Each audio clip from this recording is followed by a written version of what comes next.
He spent years asking people how they've changed their lives and careers. But today, the questions are coming his way. This is Behind the Button.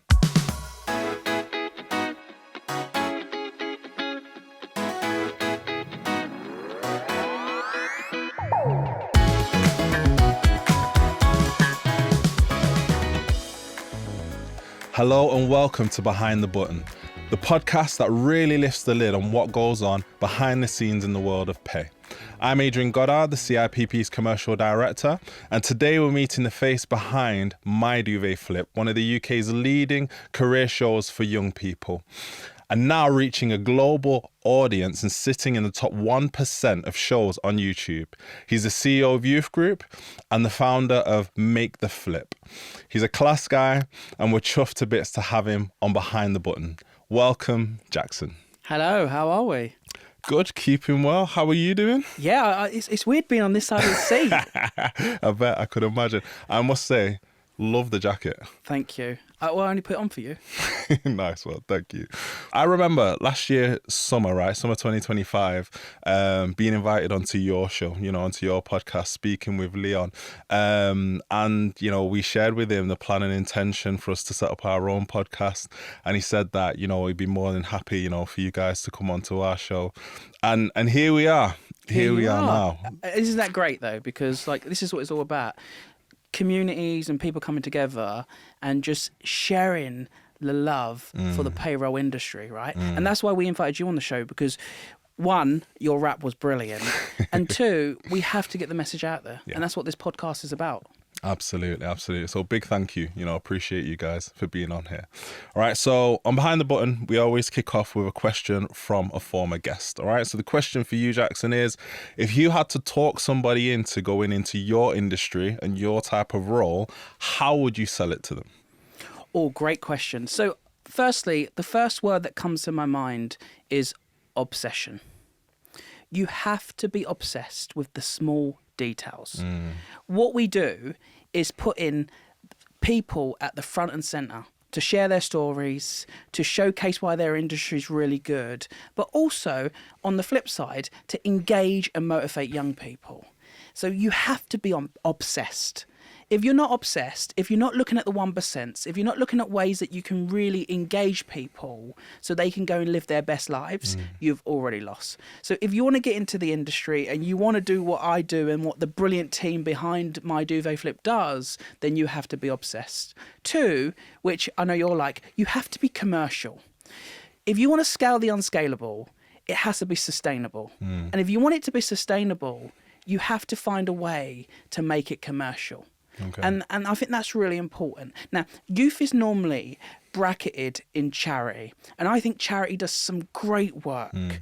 But with the mission that we're on to help to create 1 billion duvet flips, you have to be a little bit crazy. Okay. But you have to be crazy. It does sound a little bit crazy, and we will dig into that a little bit later. But yeah, love that. That is fantastic, that, Jackson. So look, you're usually the one asking the questions on My Duvet Flip, right? But how does it actually feel being on the other side of the microphone?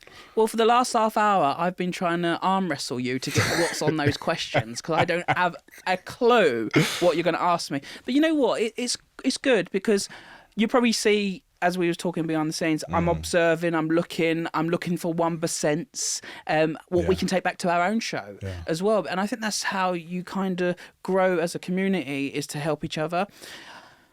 I'm excited, but at the end of the conversation, I might not be. It all depends. Just pass them here.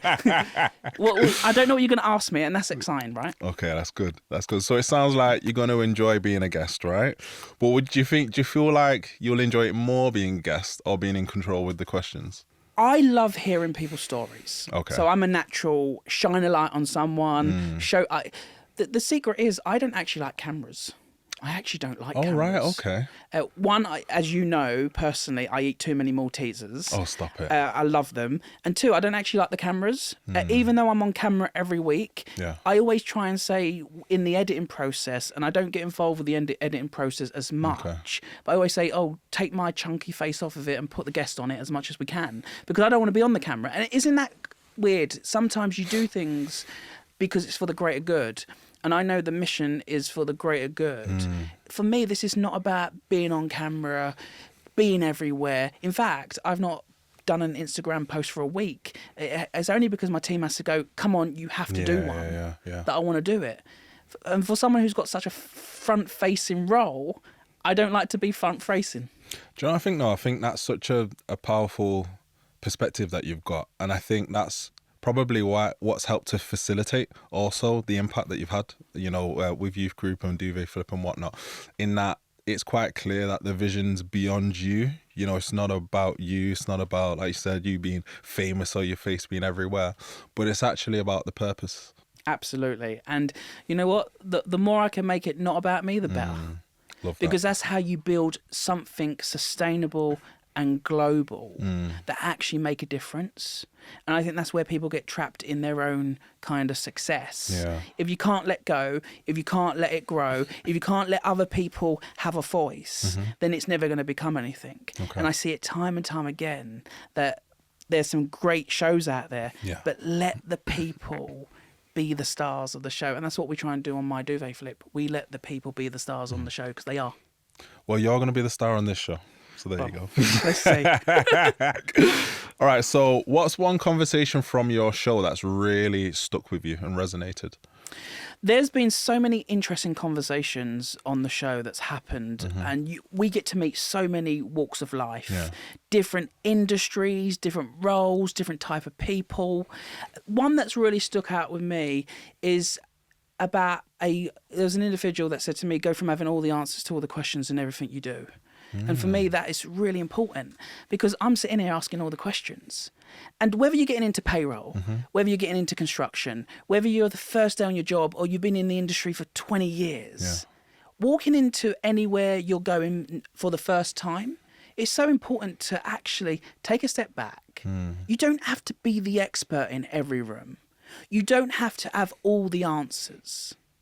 And you actually become smarter when you go from having all the answers to all the questions. And I think that's really important. That's really stuck with me, because you go into a room and that you expect people to want you to have all the answers to everything, but actually you don't.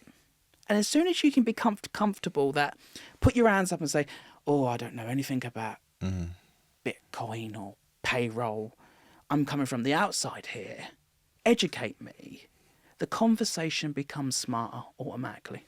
It's an interesting thought, because within our profession, right, it's all about accuracy. It's all about, you have to get it right, because at the end of the day, you're managing something as sensitive as somebody's pay. You know, it could impact their livelihoods and their lifestyles, right? So the kind of mindset that many have within the pay profession is that you have to be right. You have to have the knowledge. You have to, in essence, be the opposite of what you've just talked about.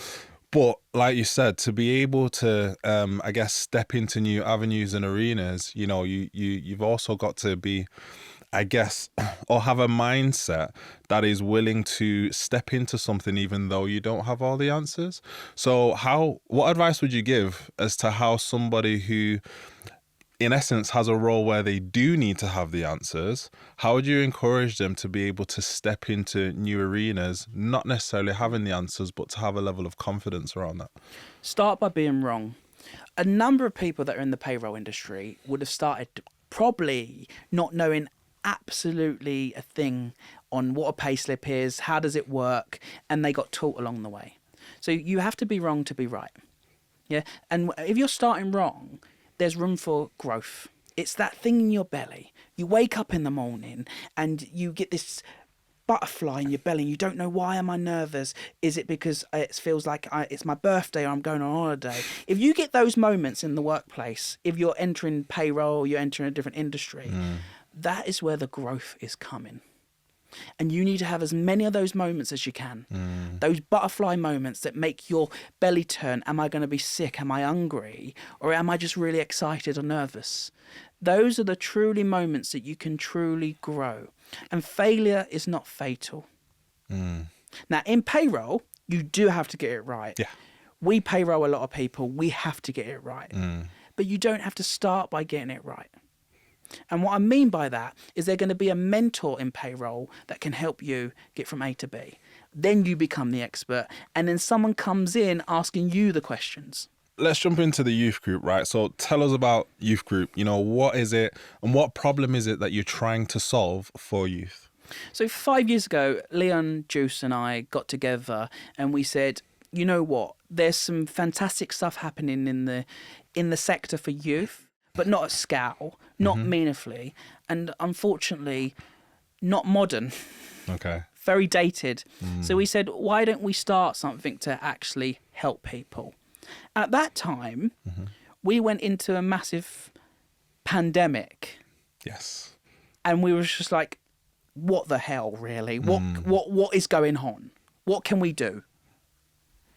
And that is when we got a call from the Chancellor's office to ask for help with this program called the Kickstart Scheme. Okay. Which was a scheme that helped unemployed people get into work. We helped over 50,000 young people get into work. That is excellent. So sometimes, whatever you're doing, sometimes you do need to go to industry. You do need to ask for help, and you do need that leg up.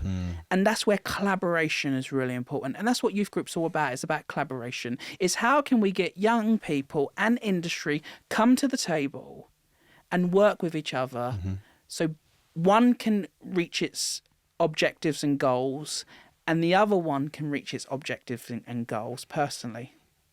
And that's what we started. We started a group that was made up of a group of young people that would come together to create opportunities for the next generation. Now, 5 years on, we've helped over 105,000 young people get into work. Nice. We have a community of 2 million young people that we support, and we have one of the UK's largest mentoring programs for that generation. You've got over 1 million subscribers on YouTube, right? 1 million subscribers. when I got a little note from YouTube, and you'll get this soon. Oh, you've now reached 1 million. We have to do an audit on your channel. We have to verify. Okay. So they had to do an audit on your channel. Right. And I was saying to the team, we're not going to pass the audit, are we? We're not going to pass it. I'm sure. How have we got to 1 million so quickly? Who wants to tune in to listen to careers? Because normally it's all about how many people can fit into a box or jumping through hula hoops. These shows, our ones is all about how you can really develop your career and no clickbait. And we got the all clear. So we got the you've passed. We've done all the checks on the channel to make sure the subscribers are right and everything. Okay. And then we got a letter from the CEO of YouTube to say congratulations and this. Oh, I got this gold subscriber button. And you know me, I like my gold. You've been at my home. Yeah, you do like your gold. You do like my gold. Yeah. And I was like, this is going to fit. You've even got gold on your shoes. I know. Gold is the thing. You know, growing up in a council estate, I never had gold around me. Never really had silver. Everything was bronze.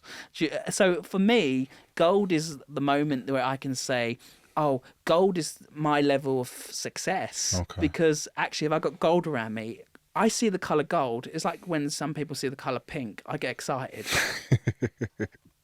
So gold for me is brilliant. Nice. So yeah, having 1 million subscribers has been really, really, really good. But that, you know what? Because I'm on the camera, everyone automatically thinks, oh, you've got those 1 million subscribers.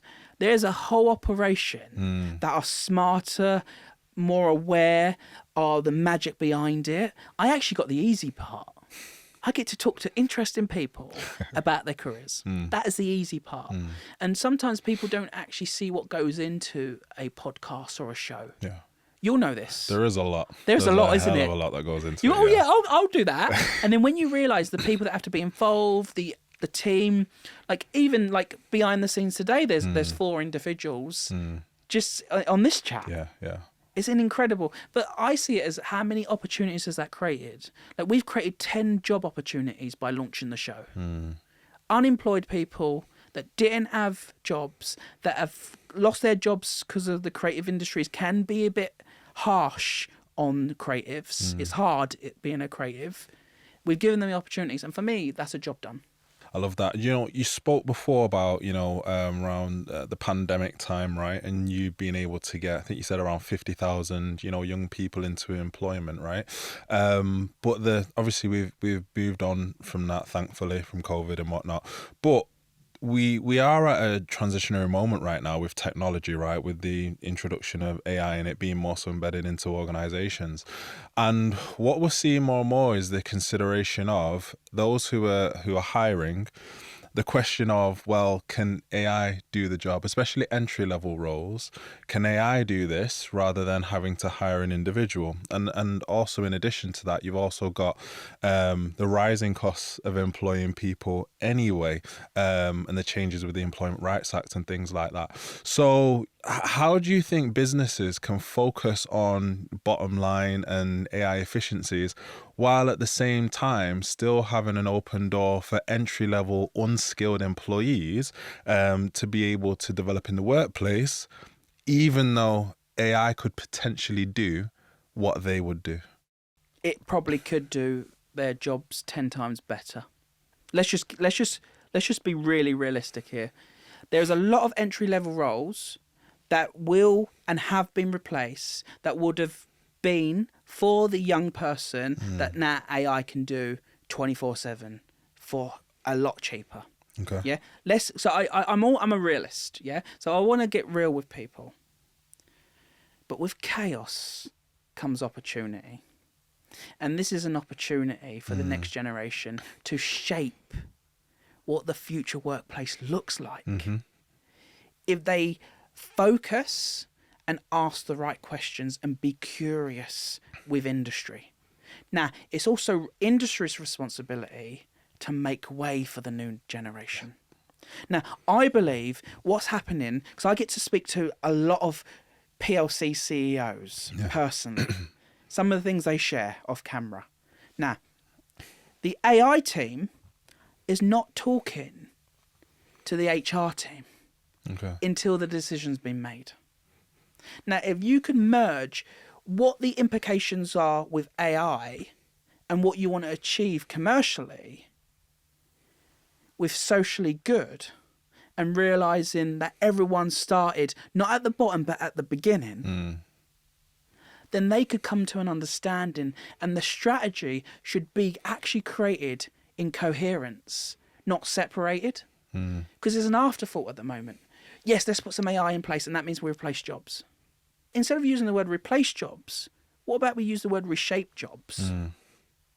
Because there's so much in business that still happens that AI cannot do currently. AI really is, it like you said, it's giving opportunity for many industries, including the pay profession as well. It's giving an opportunity for it to evolve and to become something even greater, and actually to be able to expand its impact and influence on business, you know, on how we engage with government and the impact that we have on employees as well. So I think I genuinely don't believe AI is something to be afraid of, but rather something to seek to understand and to leverage as early as possible, and to use it to become something better. And like you said, shape what the profession looks like in a more impactful way. Because we have been through transitions like this before. You know, we've been through transitions of moving from abacuses to calculators, or calculators to computers, you know, from desktop to SaaS online platforms, you know, and various other automations that have come in. But a lot of professions like our profession have survived that and have evolved as the technology has evolved as well. And I think that it's just another transitionary period, but I think it's important to stay ahead of it so that we can influence and shape it rather than it shaping us. Absolutely. I'll give you an example. I pride myself in being a communicator. Yeah, I can look you in the eyes. I can have a conversation. Yes, I can't pronounce all my words because I'm dyslexic. But you know what? I can have a conversation, and it comes from the heart. Yeah. With AI, oh, you want to see my emails now? I'm really good at writing an email. A couple of years ago, I was terrible. I couldn't write one single email.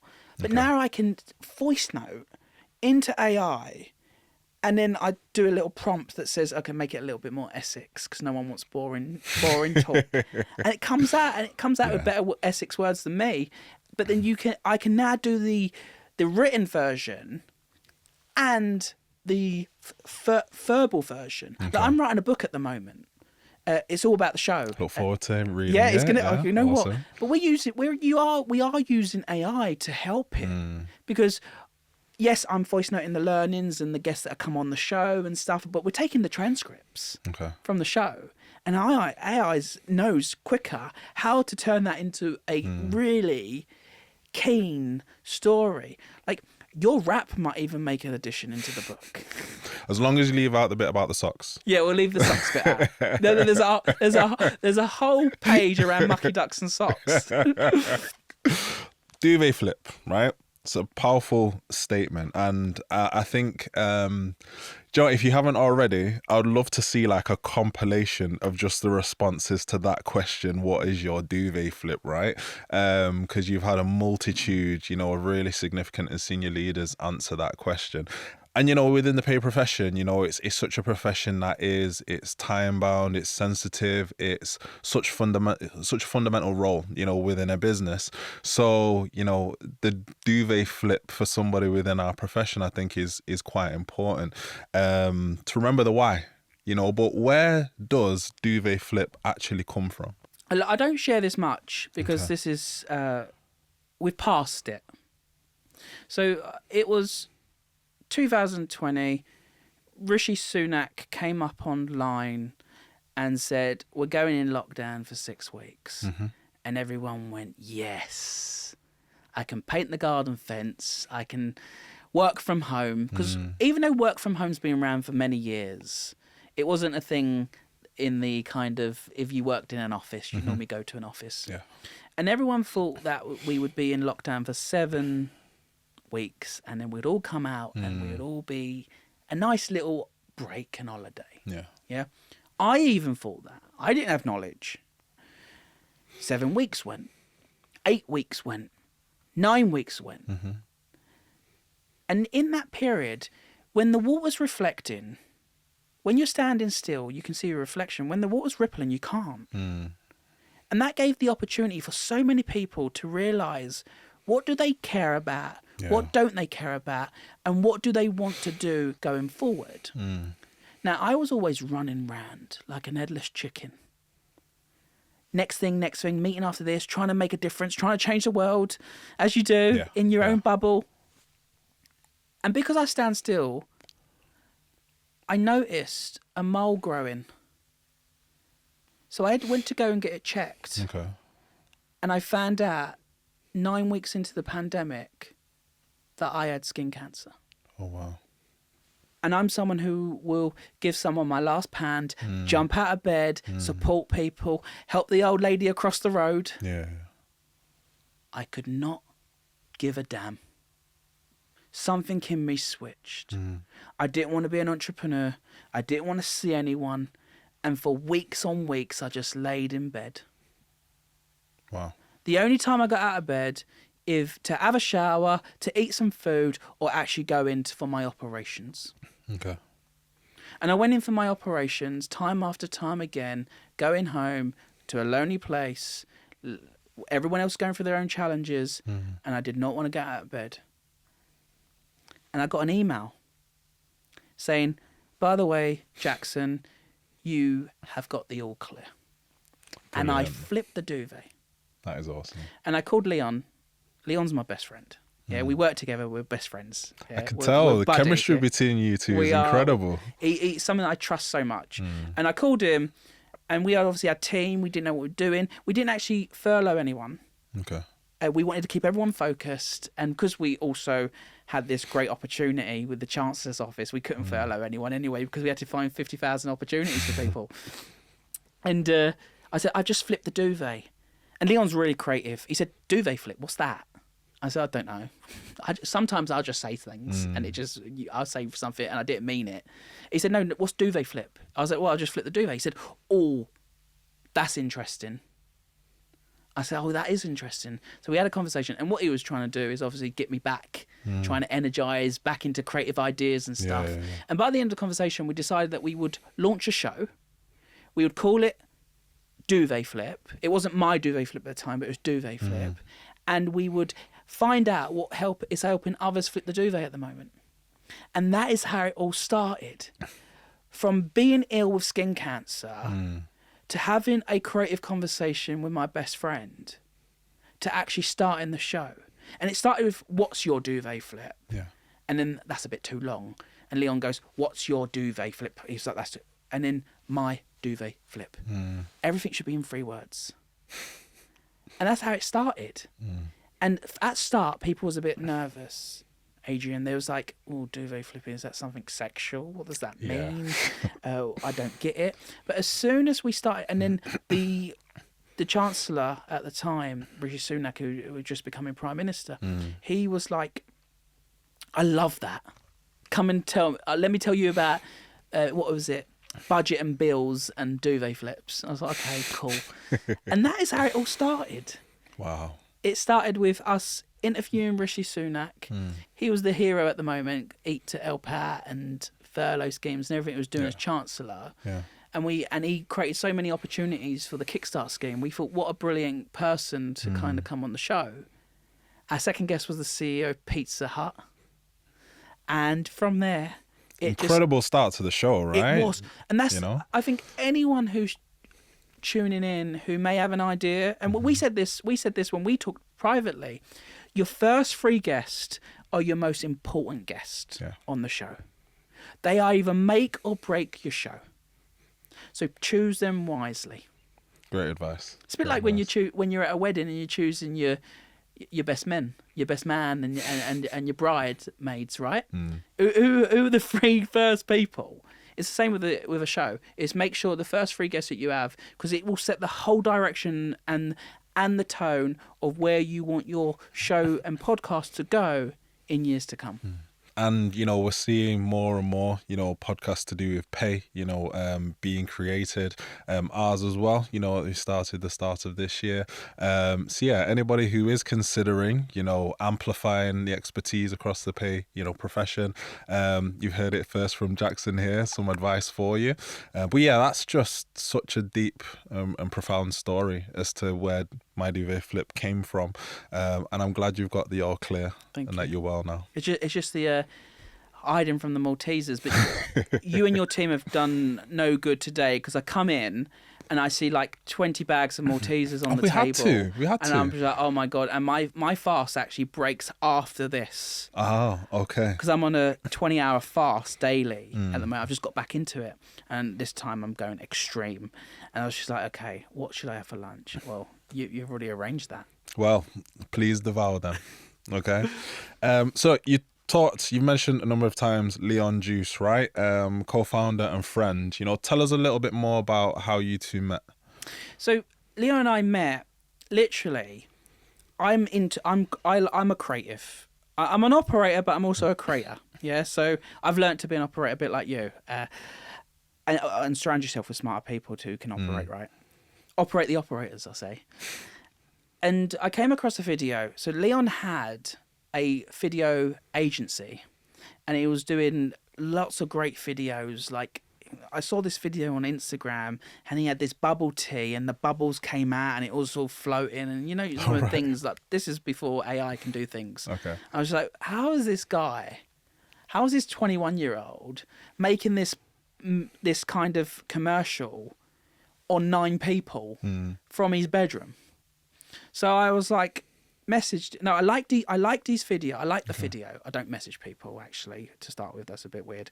I like this video, and he watched a video from an influencer who said, if someone engages with your stuff, show them some love, message them, say thank you. So he did. So he messaged me. He said thank you. So I said, oh, you're welcome. Really good video. I'm thinking as an entrepreneur, oh, I need video. He's thinking as an entrepreneur, I need clients. But, the conversation never went there. Okay. The conversation went to, what you on? What are you working on? What are you doing? I was like, have you ever been to London? He said, no, only when I was young. I said, okay, come to London. He came to London, and I tell you, he came out of the station, and I met him at the station, and he had this little cheap man bag on and a necklace. And in my mind, I was like, that's not going to work here in London. I was like, okay, when's the right time to tell him that he has to get rid of his man bag? But we got to the stage where I told him he had to get rid of his man bag. Okay. And we acquired his video agency. And I said, come and join. Come and join us, and let's do something. I'm a big believer of sharing. Yeah, so I said, look, you have equity in the business, you'll be a co-founder, we'll make it work. And that's what we did. and it was the right decision. And I think that's important. Wherever you're finding a business partner, a manager, a new boss, a loved one, choose them carefully, because yet again, they can also make or break. Yeah. And I needed someone that was ambitious, curious, had the skills that I didn't have, but also believed in the mission. I think that's key, you know.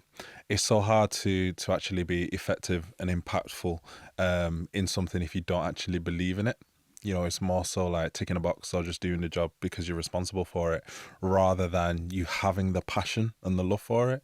And to be honest, that's why I love being a part of this profession, because I've been a part of it most of my career and absolutely love it. Like, and it's so important for people's lives. I love that. And now Leon just won't leave me alone. He's like, follows me everywhere. No, the reason why I surround everything I do, Leon's in the background. He's my chief entrepreneur. He's the one who works with the teams and makes things happen. But I also have, at the moment, for the last probably 18 months, I have anxiety in public spaces. All right. You probably think, oh, but you walk around and stuff. Yeah, I don't like public spaces.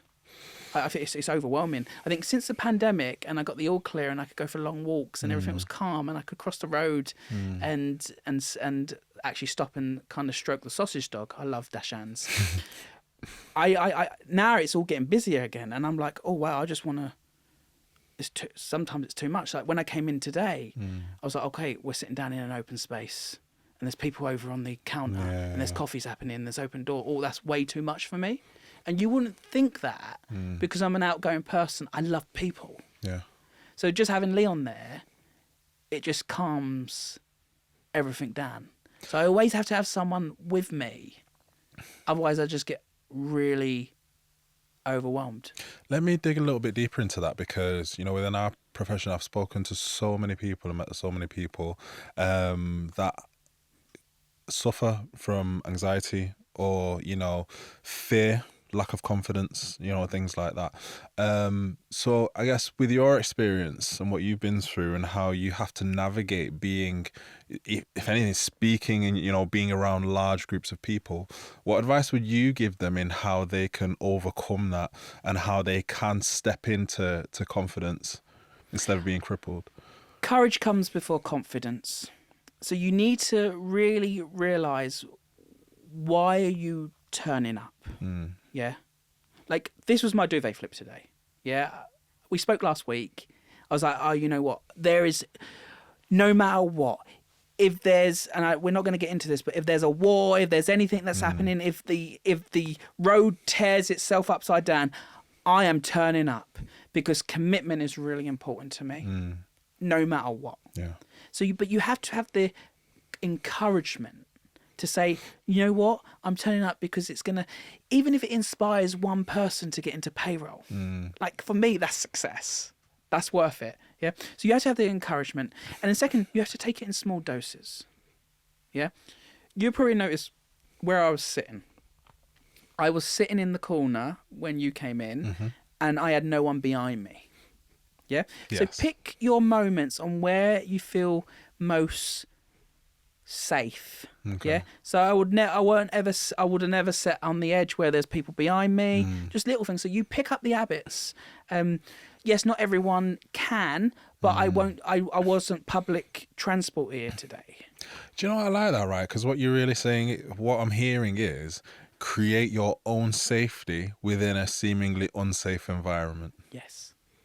Create your own safety, and don't be, we talked about it earlier, but don't be a diva. Yeah, you don't have to make a big fuss of it. You don't have to be a diva. Yeah, no one will notice. The only reason I wouldn't have spoken about it today with you, it's only because you've been over my house and I have a connection with you and I like you. Otherwise, I like you too. Thank you. But do you get what I mean? Yeah, and yeah. I think you find your safety. Now, I think confidence is another thing. Okay.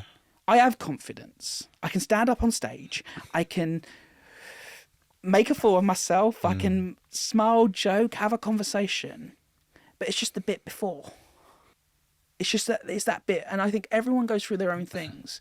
So realise when next time you're scrolling through TikTok and you see this really confident individual, what has it taken them to actually post that video or say what they're saying?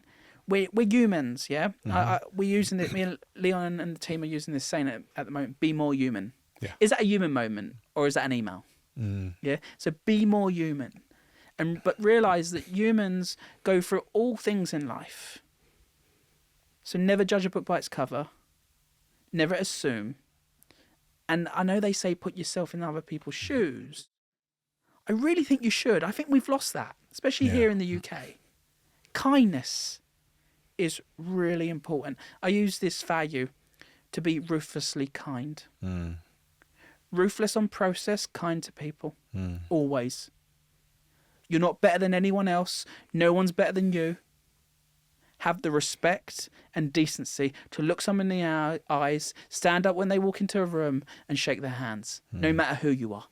I have to speak in front of people a lot of times and in conferences and things like that, right? And it shocks my team when I tell them that I'm nervous, you know, or I'm worried about it, right? I was even anxious before coming onto your podcast as well for weeks. But it is a part of being human. It's actually understanding, well, what is your process as to how you can settle those nerves and how you can just be able to execute whatever it is that you need to do in a confident way. You know, no one, like you said earlier, no one started an expert. You know, no one started at that level of near perfection or whatever that may well be. You know, the truth is as well, no one finishes as an expert because it's always evolving. It's always growing. And you may deem yourself as an expert and you may be really, really good. Yeah. And then you walk into another room on another day and the whole industry's changed. Yeah. So what's been awesome is that, you know, CIPP working with youth group, I think we've got a shared belief in, you know, bringing younger people into the profession and the importance of investing in younger people. So why does this relationship matter so much to you? So I will only work with people that I like, period. Like literally, I will only work with organisations because they've got good people working in those organisations. And the people that I've met, yourself, Jason, and the other team members, you've all got a good heart. And I think that's when two companies come together, they're coming together by a group of people. And those group of people have to be aligned. And for me, that is the fundamental step one. Are we aligned? Do we understand each other? And do we have the best intentions? Secondly, it's what do you bring to the table? Yeah. What is something that you can bring to the table that will help that organisation, and what can they bring to the table? Yeah. And this is why this relationship is so important, because you are the experts. You are the experts in payroll.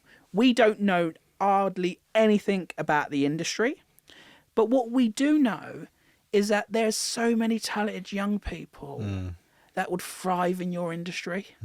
So when the two come together, it makes it so special. So for those in the pay profession, you know, listening now and thinking about how they might attract, you know, the next generation, you know, of those payrollers, what advice would you give to them to help make careers in pay, you know, more appealing and engaging to inspire that next generation? Firstly, you have to be authentic. I see time and time again job posts and job descriptions all polished up to be the finished article. And then you turn up to that organisation, the CEO shows you around and you think something is wrong here. The CEO then will show the values on the wall and you say to the CEO, turn the other way and tell me what value 8 is, and they can't. So you have to be authentic in your approach. Now, being authentic normally gets mistaken with only showing up in your locations. Okay. Yes, be authentic in your locations, but you also have to step outside what you know. And you have to go where the party is. And the party for young people is on YouTube, it is on TikTok, it is on Instagram. Oh yeah, but we don't do Instagram. Oh, hire an expert, bring an external agency in and get them to help you on how to be an expert in your own authentic way Okay. on those channels. But don't show up to those channels dancing and singing if that's not what you would normally do. So keep your authentic self, but go to where the party is. So it's almost like it feels a bit twofold that in, yes, you've got the platforms that you've mentioned there in, presenting what the industry looks like and why it should be appealing and connecting with where the younger generation are engaging. But also, like you said, if it's not your reality, then actually it's a misrepresentation. So therefore, you've got to look inside at the same time and think, actually, for the kind of culture and organizational makeup that we've got, does it facilitate bringing in and retaining that younger talent at the same time? Because if it doesn't, then actually how do we need to reposition ourselves? And also, you don't have to create everything. For example, you are so passionate about the payroll industry. You came onto our show, our format, our audience. Yeah, you came to the party, but you came to the party as yourself. Yeah. So you don't have to go and create everything yourself. There is a number of great people that on TikTok that are sitting in their bedrooms talking about their pay slips. Reach out to them and say, oh, really liked your video. Also saw that it got like 2 million likes. Can we do something? Because I want to bring more people into the industry. So you don't always have to be the voice on those platforms. You just have to bring your authentic self. Nice. I want to talk a little bit more about you, right? Because you've spoken quite openly about rejection, and about things to do with your upbringing. I think it's rejection in particular is something that many people, if not most, can relate to. So what has that taught you? And how has that, I guess, enabled you in regards to how you navigate within your career? Rejection is just redirection. It's redirecting you to something else. Now that took me a long time to realize, because it felt personal. Why is this rejecting? Why is this happening? Why you go and spend 12 months of training someone and you give them all the space and all the money and all the stuff, and then at the 12 months they drop you. And you go, oh, what happened? We just trained you. It's now where you're in you're ready. But in those moments, you have to realize that things happen in people's lives, things happen in your own lives, things change. And without rejection, there's no growth. And without growth, there's no fulfillment. And growth doesn't have to mean how much money you make or the size of your house or how many socks you leave on the floor or you don't leave. I'm good with that. I don't. I'm good with that. I've heard otherwise. But it could also mean how much personal time you have for yourself, reading a book, spending time with loved ones, making sure that you're at the church on Sunday. Like, it depends what growth means to you. I think that is when rejection comes. That's where growth plays a role. And that is when rejection just becomes redirection and it becomes easier. I like that. That should encourage a lot of people, I think. So, look, we've talked about the UK platform, but we know that you are now moving into broader remits on a global scale with Make the Flip. And you've got quite an ambition in regards to reaching 1 billion people, to support their careers. Now, what's triggered this shift to what I would describe as a seemingly impossible ambition? I've got a love-hate relationship right now with Duolingo. I love the bird, but it's so annoying. Okay. I can only speak 2 languages, English and Essex. So I need to learn new languages to go global. No, okay. You just what you do, you surround yourself with smarter people who can speak the local language. We want to create 1 billion duvet flips. We want 1 billion people to wake up and feel a little bit happier about their careers. Okay. There's not 1 billion people in the UK, so we have to take that global. Some languages will have to translate what duvet flip means. We've trademarked it everywhere, So Okay. it's good. But I really believe it starts with you in the morning. What's the point of getting out of bed today? What am I here for? Or what do I want to achieve? Or what do I not want to achieve? Now, every billion duvet flips we'll create, we will also create a billion stay in bed moments. Because you can't have one without the other. Okay.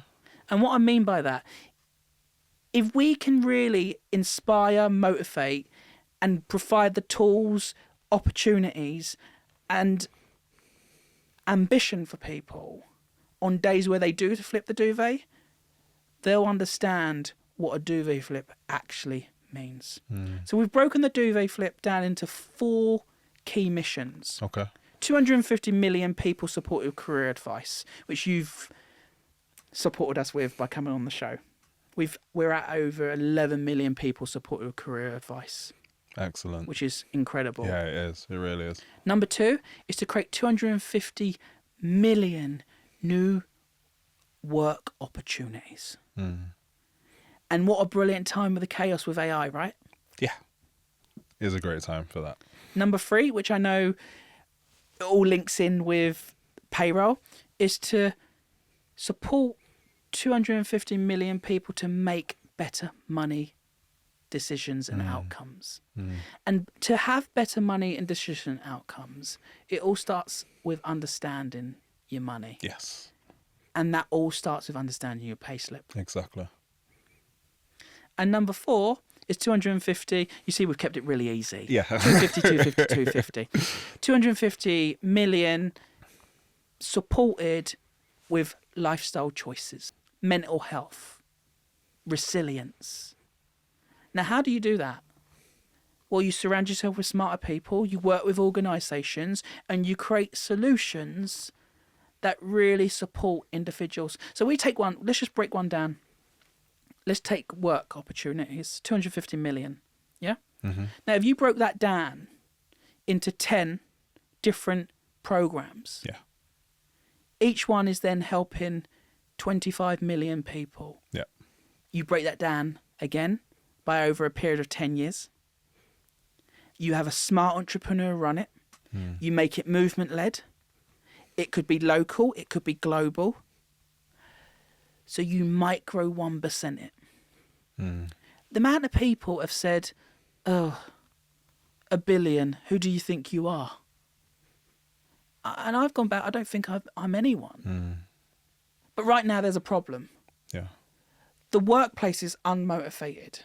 It's uninspired. More people are getting depression. Money's as tight as anything. And not enough's being done. And all I'm hearing on news is negativity. It's either the hyper billionaires or it's wars. So how can we help everyday people move one step closer? Now, to help everyday people, they have to help themselves. But to help themselves, you have to give them the encouragement, the confidence, the energy, the tools, and the know-how on how to move forward. Now, the people that we're helping, I was one of them. I grew up in a council estate. My mum was an alcoholic, 3 nights a week without dinner, never had opportunities, never had a network. Little did I know is I was duvet flipping every day. And a duvet flip should be a way of life. But it needs to be tangible. Yeah. And that's why we've said, you know what, this is my and Leon's last, we say last, but it is our last doodah. This is our final mission. It's a big one. We need all the help. We're going to foul. We're building a transparency dashboard where we go wrong.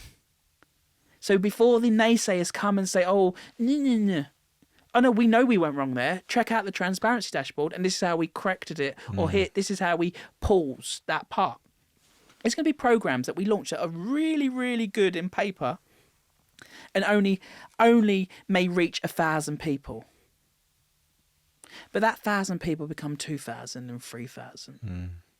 And I don't see many people out there right now making such a bold statement that if you succeed, wow, I knew you would.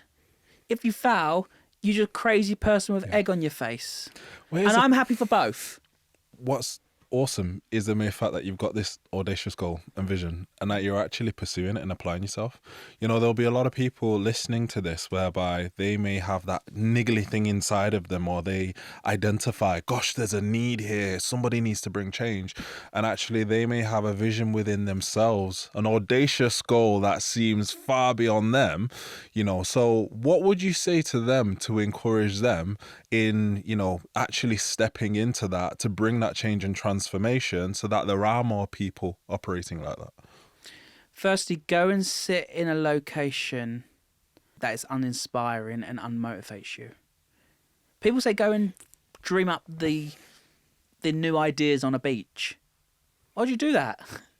That's all nice sand, ocean. No, go to a place that really makes you scared, really makes you unhappy. And how can that place be better by your ambition coming to the world? Because it doesn't matter if the wall's grey. Doesn't matter if you're in the middle of nowhere with no Wi-Fi. Because if you believe you can still make your ambition and your urge to do whatever you want to achieve happen in that room or that space or that location, then I think you're halfway there. Secondly, don't try and overwhelm it. Business plans and all this, you don't need all that right now. What you need is 5 conversations with 5 random people who will listen to you, and you have to be really, really honest with yourself and them and share your idea with them. Listen to the good, listen to the bad. And at the end of those 5 conversations and being in that location that doesn't inspire you, only then can you truly decide that you will get up no matter what. No matter what the sunshine brings or the rain brings, well, a lot of rain here in the UK, no matter what happens, you will continue. There's days I do not want to get out of bed. There is days that I'm thinking, what is the point? But then I revert back to speaking to the first 5 people about the idea. Okay. And being in a space. For me, that was in surgery, just before I was going in for my operations, thinking, I don't want to be here. Because ideas are great, but they're cheap without the execution and the determination. No one's going to come and save you. Your idea is not just going to happen. You've got to put in so many hard work. You know how many email slaps I get? I also get a lot of email ugs. Okay. Your emails are always ugs. But I get so many people saying, oh, you pronounce your word wrong, or why are you doing this? Or... And you just think to yourself, okay, but remember the hugs. Remember why you started. I think that's where people can get stuck, though. I think it's quite interesting because you're saying basically that uninspiring place and those 5 people, it's almost like a cornerstone to what you build your vision on as a continual reference point, right, that you're going back to. But I think the trap that we can fall into many times within our careers and with our visions and things like that is holding on to the negative things that we've heard and that we've seen, and the roadblocks, the discouragements, the people saying, you'll never do that, you'll never be good enough for that, you know. So how would you recommend people just continually lean in to more of that positive side of things and those affirmations that will help to reinforce and solidify what that vision is? Starts with who you surround yourself with and what you let in. You have to let in the bad to understand the good. So the other day, I had this young guy come to me on Instagram DMs. Random young guy, don't know who he is. And he said, I know your type. And I said, okay, what's my type? You're just trying to sell an online course. And in that moment, I could have been defensive or I could have seeked to understand. So I went back and said, okay, firstly, I have never done an online course. Also, I have never charged a young person a penny for what we do. Because everything we do for young people is completely free, and it will always be. Here's 5 links to show that this is true. And if you want help, I'm here to help you. I can direct you and I can support you. If you're going to come back with another negative comment about my weight or anything like that, because that was also included in the message. Oh, wow. I'm going to disconnect. But that's not, I am never going to block you from having access to the opportunities that we provide for people. Okay. And in that moment, it got me thinking, that where is this negativity coming from? And why is someone doing that? It's their release. It's their way to get out their feelings. And this was a young guy who clearly is seeing all this stuff online, doesn't know what to follow, what to believe, how to act. But sometimes even the people that get it wrong or act rude or join one of these cult-like programs that we see with all these things running around, manosphere and all this stuff, sometimes you just have to realise is that when you're ready to realise that that stuff over there is a load of crap, we're here to support and we can help you with your career. When the student is ready, the teacher will come. Yes, right? I like that. In that, you know, it's not that the teacher wasn't there, but it's that the student wasn't actually ready to receive what the teacher had to teach them. Absolutely. And everyone wants to grow. Everyone wants a good life. Everyone wants to build family. Well, most people want a family. Most people want a good career. Most people want to achieve and be happy. And you just, people do that at different times. Yeah. So because that individual doesn't want to flip the duvet at the moment, that's absolutely fine. He can, and that's what I said. Every duvet will be created. There will be a duvet flip where that person wants to stay in bed. You can't pull people out of their beds. Some people don't want to duvet flip. Some people think they have all the answers already. Yeah, and that's up to them. But there will be a time where it might just click. It might just turn over and they realise actually, because these people have been let down. They've been sold a course that didn't help them. So they why would they believe the next thing that comes along? And that is where you have to stay true, but you have to lean into the negative to respect and appreciate the positive. How did you personally learn about pay, you know, and money management? And what would you tell young people earning their first salary? So my first job, I earned 15 quid an hour, and it was a paper round. And some people say, oh, that's just a paper round. But it was your first job. I think if you earn some money from something and you do that regularly, it's a job. And I earned 15 quid, and that 15 quid funded my judo lessons, and I became a black belt in judo. Wow, nice. Because I was being bullied at school.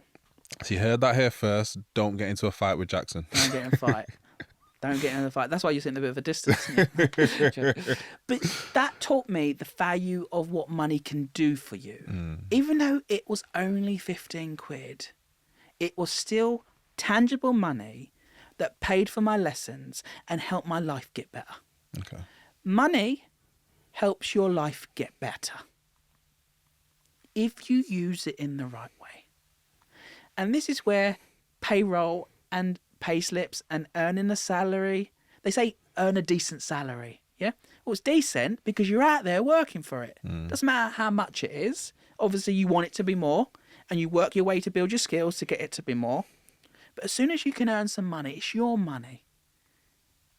And I think that's the first thing I learned around my pay slip and earning money, is that money gives you superpowers to be better tomorrow. And my advice to any young person is don't overcomplicate it. Money doesn't have to be difficult. You don't need loads of spreadsheets. You just need to have honest conversations with people. You've got a really good tool online that shows you around your, I'm not too sure if it's still up online, but I'm sure it is, where it's a pay slip and it basically breaks down what everything is. Yeah, it's still there. That's a great starting place. Yeah.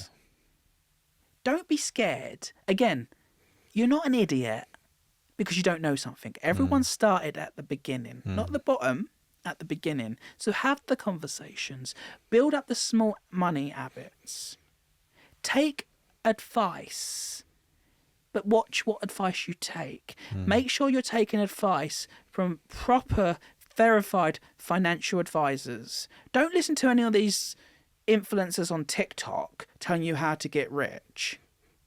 Getting rich, if that's what you want to do, is a long, long process. And if it comes too easy, there's something wrong. And you need to take a step back and realise what's happening. So pick your financial advisors and get advice from credible, honest, sustainable websites.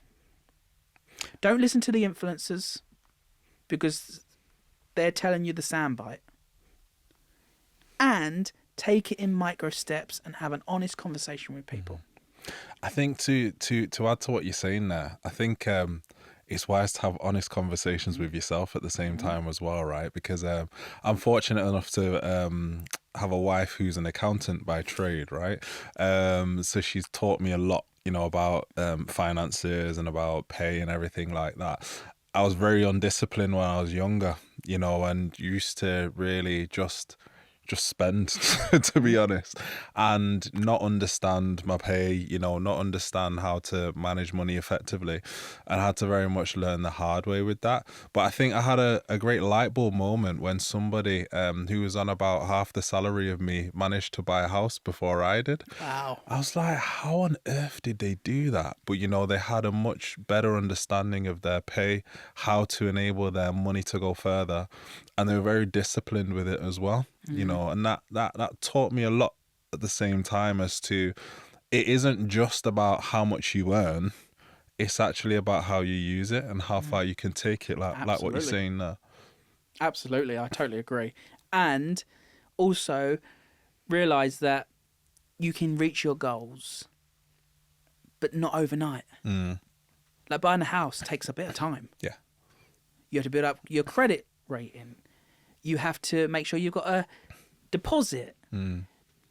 There's so much that goes into it before you even actually will be able to afford the house. But so many people want it now. So many people want it to be like, okay, how can I get the money to do it now? And I think that's the biggest mistake that people make with money. I think so. And you know what? If you make it quick, I believe that you'll probably lose it quick too. Absolutely. You know, you've had some awesome opportunities, right? You've met some incredible people. You even had the opportunity to run Lego for a day, which is just bonkers, right? But, you know, behind the scenes, yourself and Leon as well are still super humble, you know, so grounded in just who you are as people. So I think from the journey that you've been on, from all the people you've engaged with and the things that you've learned from them, what would you say you've learned most about yourself? And also, what advice would you give, if a key piece of advice that you give to other people who want to develop their careers? I think the biggest advice that Leo and I have taken away is be super coachable. Break that down for us. So there is so much to learn, and there's so many different experiences, and how you see the world is different to how I see the world. Don't think your way is the right way. And that's just given me the open. It's given me an open canvas, a white blank canvas to actually say, you know what? What am I going to learn today? I want to learn from this individual because they're seeing the world differently. Even though we're in the same room, you see things differently to I. And I want to know how you see it. And I want to see how it links in with mine. Or am I seeing the world completely different at the moment on something? Like, what does that mean? So I think being super coachable is really important. As soon as you become super coachable, you become more likable. As soon as you become more likable, more people want to work with you. Brilliant. As soon as you become a know-it-all and, yeah, I know this and that, like, we pride ourselves on being quite okay at shows and podcasts, yeah? But we would never come in here and tell you how to run Yon. We would never come in here and saying, well, this. In fact, if you notice, I've stayed very quiet around everything. Because there's different ways of doing things. There's like, you know, they say there's several ways to get to the destination. Yeah. But I think people are so blinkered, and then that turns into ego, and ego turns into arrogance, and then you just don't get nowhere. We've had guests on the show, they're not here to defend themselves, so I won't say who, who have come in and thought they've known everything. Oh yeah, I know that camera name, I know, and you're like, no you don't. And if you do, well done, but what's the point of that conversation? So don't be a know-it-all, be a learn-it-all. Nice. Be a learn-it-all. That would be my advice to others, is like, go in, be super coachable, realise you can learn from every single person in the world. And if you go in being judgy-eyed and judge anyone, you've already lost. And you know what? Don't flip the duvet that morning, because I don't want to see you. And you know what? That's a nice segue into my final question for you, Jackson. You know, I'd like to ask you, what question would you like to leave for our future guest on Behind the Button? I want to know from the next guest, what's something that the next generation needs to unlearn to be successful in the workplace tomorrow? I look forward to hearing the answer to that. Me too. Listen, it's been awesome having you on the show, and thank you. Really appreciate you, Jackson, and also Leon Juice, for just the relationship and the connection. And yeah, long may it continue. Absolutely. Well, we're here, and we'll have to do a retake on the show in the future. Oh, that would be awesome. That'd be cool. Might have another rap for you. Why not? Bring it on. Well, thank you. Thank you. And you know what to do. Hit subscribe or follow Behind the Button on your favourite podcast player. And if you're watching us on YouTube, tap the like button, drop us a comment, and make sure you subscribe so that you never miss an episode. We've got lots more great guests lined up to tell their payroll stories. And we'd love to get questions, suggestions, and stories directly from you. Just email behindthebutton@cipp.org.uk. Thanks for tuning in, and we'll see you next time.